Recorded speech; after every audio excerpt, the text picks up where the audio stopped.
জলদি করে বানিয়ে ফেলুন লেবুর টক। শুধুমাত্র ঘরে চিনি এবং আলু থাকলেই হবে। আপনি মেহমানদের সামনে অবাক করে দিতে পারবেন এই লেবুর টক দিয়ে। কথা না বাড়িয়ে চলুন রেসিপি শুরু করি। প্রথমে আমি 2টা লেবু, 2টা আলু নিয়েছি, সাথে সামান্য চিনি, লবণ, 3-4টে শুকনো মরিচ এবং জিরা নিয়েছি। তারপর লেবুগুলো ভালোভাবে কেটে নিয়েছি, তার সাথে আলুগুলো ভালোভাবে ছিলে নিয়েছি। পরে একটা বাটির মধ্যে সামান্য চিনি দিয়ে এবং জল দিয়ে একসাথে রেখে দিয়েছি।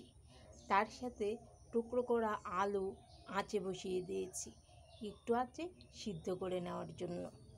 এদিকে আলু সিদ্ধ হয়ে এসেছে। আলু সিদ্ধ হয়ে আসলে আবার কড়াই আঁচে বসিয়ে দিয়েছি।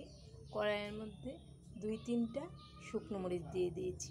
শুকনো মরিচগুলো যখন ভালোভাবে ভাজা হয়ে এসেছে তখন আমি 1 চা চামচ জিরা দিয়ে দিয়েছি। জিরাটাও ভালোভাবে ভেজে নিয়েছি।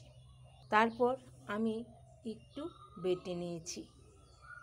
আর এদিকে চিনির মধ্যে যে জলটা দিয়েছিলাম তা গলে গেছে। গলে যাওয়াতে হয়েছে কি, চিনি একদম জলের সঙ্গে মিশে গিয়েছে। আর এদিকে আলুগুলো আমি ভালোভাবে চটকে নিয়েছি। চটকে পানির মধ্যে দিয়ে দিয়েছি। দিয়ে লেবুগুলো ভালোভাবে চিপে নিয়েছি। লেবুগুলো যতটুকু দরকার আপনার মনে হবে ততটুকুই লেবু চিপে নেবেন, যেন টক না হয়।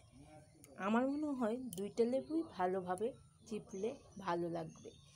তারপর 1 চিমটি লবণ দিয়ে দিয়েছি। লবণ দিয়ে পরে ভাজা মশলাটা দিয়ে দিয়েছি। দিয়ে ভালোভাবে একসাথে নাড়িয়ে নিয়েছি।